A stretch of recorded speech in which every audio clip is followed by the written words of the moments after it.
Let's make one of my favorite tuna dishes na napakadali. All you need is rice, onions, at syempre, 555. Perfect na perfect tong 555 flakes and oil para sa recipe ko.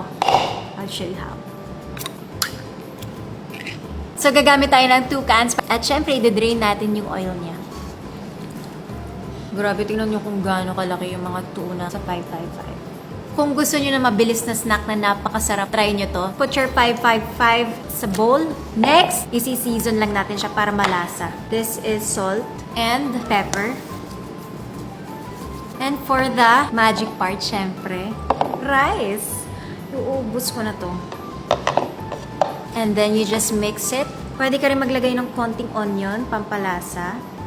And then, for the magic part, para sobrang sumarap to, mayonnaise. And just mix it. Pwede din kayo maglagay ng sriracha kung bet nyo.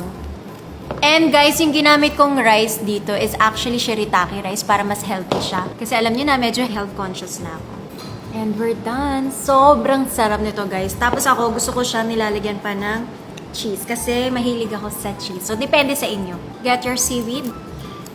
Kasi papalaman nyo lang siya. Cheers!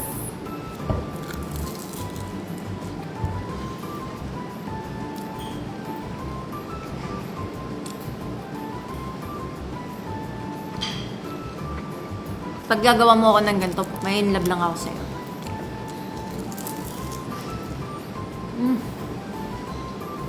Sobrang sarap. So, meron ako ditong homemade chili oil. Tapos, lalagyan natin siya. Cheers!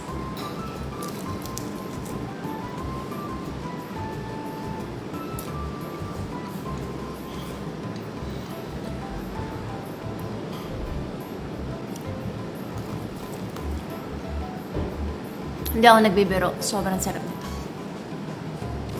Sabi mo lang sa akin kung masarap o hindi. O kung hindi, okay lang. Sarap. Nostalgia! Sarap.